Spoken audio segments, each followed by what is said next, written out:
Estimados colegas, hoy les presento el caso de un feto que fue estudiado en nuestro centro desde el segundo hasta el tercer trimestre de embarazo, debido a la detección de una anomalía en el riñón derecho, que pueden observar aquí en estas imágenes de la primera evaluación ecográfica a las 20 semanas de amenorrea, mientras que el riñón izquierdo, que ven aquí en las imágenes de la derecha, es perfectamente normal. El mayor problema encontrado fue caracterizar de forma precisa esta alteración, que inicialmente no tenía una interpretación ecográfica unívoca.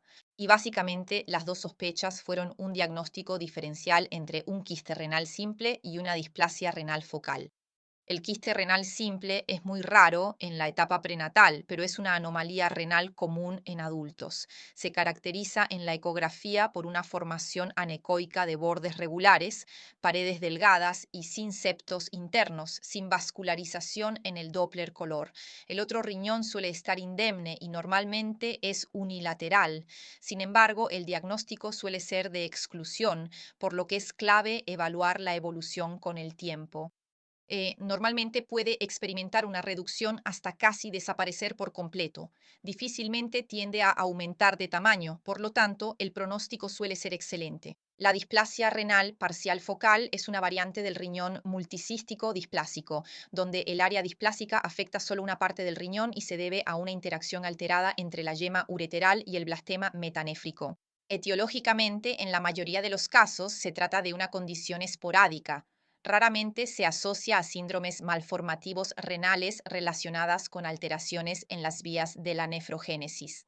Ecográficamente se observan múltiples quistes o agrupaciones de quistes a nivel de un polo renal.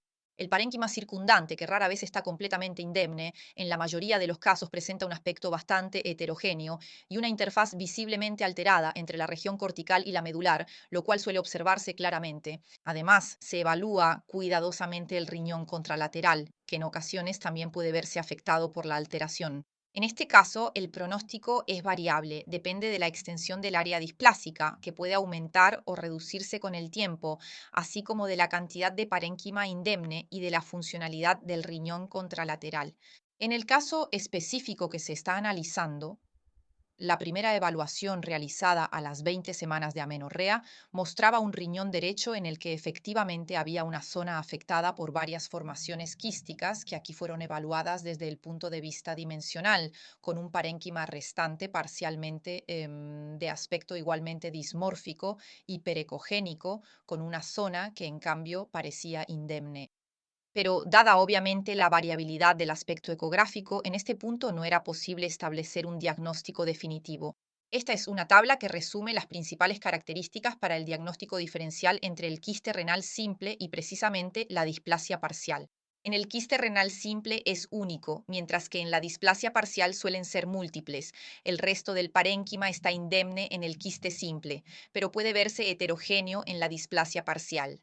La arquitectura corticomedular se conserva en el quiste simple, pero está alterada en la displasia. El riñón contralateral es normal en el quiste simple, pero debe examinarse cuidadosamente en la displasia parcial, porque podría estar afectado. El líquido amniótico, que es expresión de la funcionalidad renal y por lo tanto es normal en el quiste simple, en la displasia parcial depende de la cantidad de parénquima indemne y de la funcionalidad del riñón contralateral. La evolución del quiste simple suele tener un pronóstico bueno, mientras que en la displasia parcial el cuadro puede cambiar con el tiempo, por lo que ambas condiciones, sin embargo, deben ser evaluadas con un seguimiento cuidadoso.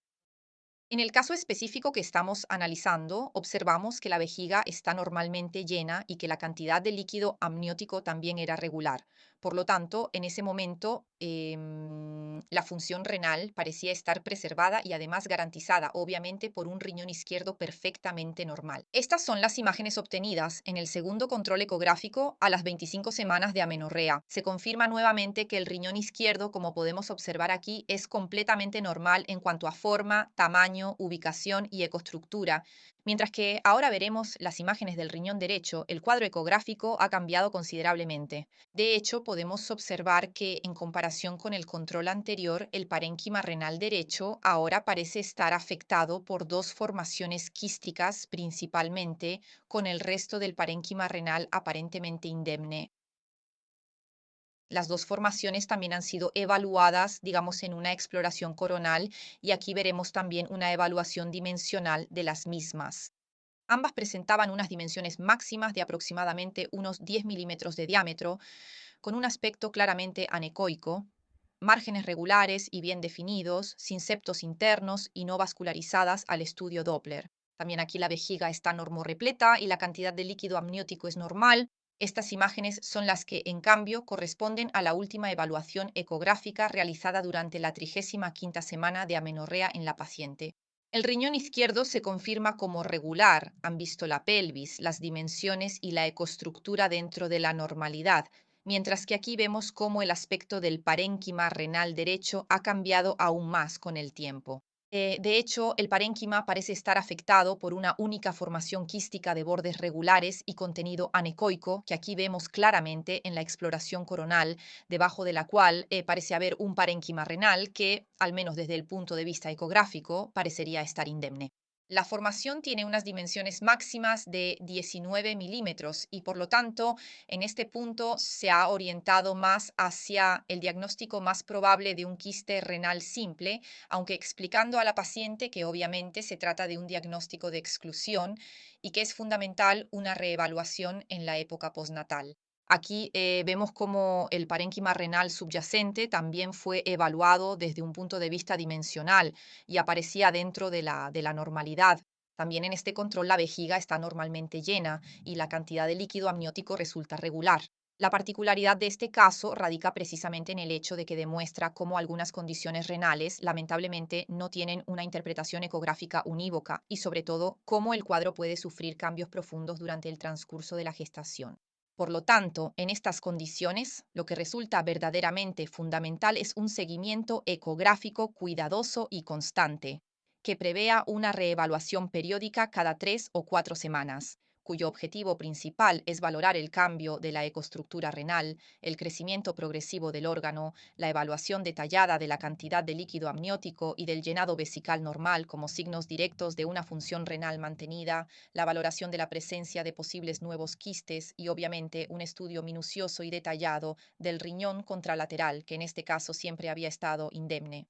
En este caso, los mensajes fundamentales son que el diagnóstico prenatal no siempre es definitivo en estas condiciones particulares. Sin embargo, la forma aislada y unilateral suele tener un buen pronóstico, generalmente en ambas condiciones clínicas, tanto en el caso del quiste renal simple como en la displasia renal focal. Lo fundamental, como siempre, es planificar cuidadosamente y recomendar a la paciente un seguimiento postnatal adecuado, que pueda luego confirmar la hipótesis diagnóstica más probable. Muchas gracias por su atención y por su interés en este tema.